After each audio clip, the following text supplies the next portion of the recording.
विमान हादसे में अपनी जान गंवाने वाले गुजरात के पूर्व सीएम विजय रूपाणी का डीएनए जो है उसकी जांच हो चुकी है और उनके शव की भी पहचान की जा चुकी है। अब उनके अंतिम संस्कार की तैयारी की जा रही है। उनका अंतिम संस्कार राजकोट में किया जाएगा, जिसकी तस्वीरें आपको इस वक्त स्क्रीन पर दिखा रहे हैं।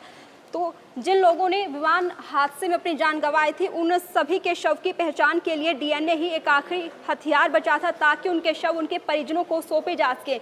और फिलहाल विजय रूपाणी का डीएनए जो है वो मैच हो चुका है और राजकोट में उनके अंतिम संस्कार की तैयारियां चल रही हैं। 31 सैंपल अभी तक मैच हो चुके हैं, 20 शव परिजनों को सौंपे जा चुके हैं। तो अहमदाबाद विमान हादसे को लेकर ये बड़ा अपडेट, जहां पूर्व सीएम विजय रूपाणी का डीएनए मैच हो चुका है और राजकोट में उनके अंतिम संस्कार की तैयारियां चल रही हैं। अहमदाबाद विमान हादसे के बाद से ही इस हादसे में जिन लोगों ने अपनी जान गंवाई है, उन लोगों के डीएनए की जांच की प्रक्रिया जारी है। अभी तक कुल 31 लोगों के डीएनए का मिलान हो चुका है। उनमें से 12 शवों को संबंधित परिजनों को सौंप दिया गया है। इन सबके बीच खबर आ रही है कि गुजरात के पूर्व सीएम विजय रूपाणी का भी डीएनए मैच हो गया है। विजय रूपाणी ने भी इसी हादसे में अपनी जान गंवाई है। उनके डीएनए के मिलान होने के बाद इसकी जानकारी उनके परिजनों को दे दी गई है और विजय रूपाणी का अंतिम संस्कार राजकोट में होगा। राजकोट में अंतिम संस्कार को लेकर तैयारियां शुरू कर दी गई हैं। उधर डीएनए जांच टीम के एक डॉक्टर ने बताया है कि अहमदाबाद विमान हादसे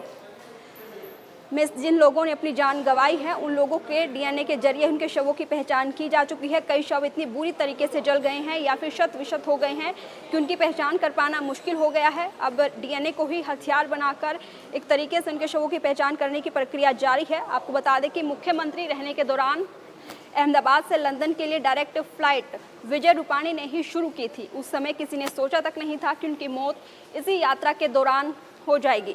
विजय रूपाणी की मौत का एक दुखद पहलू ये भी है कि जिस नंबर को वो अपने लिए लकी मानते थे, उसी नंबर पर उनकी मौत हो गई है। ये कुदरत के ऐसे फैसले हैं जिन्हें समझ पाना किसी इंसान के बस की बात नहीं।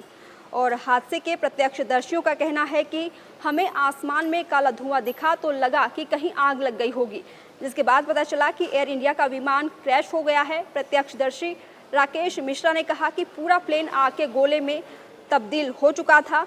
अब इस हादसे में मरने वालों का आंकड़ा जो है 275 पहुंच गया है और रविवार सुबह तक 248 शवों के डीएनए सैंपल लिए गए। इनमें से 31 मैच हुए हैं, जिनमें के 20 शव परिजनों को सौंप दिए गए हैं। तो अब देखना होगा कि बाकी बचे शव जो हैं वो कब तक उनके डीएनए जो है वो मैच हो पाते हैं।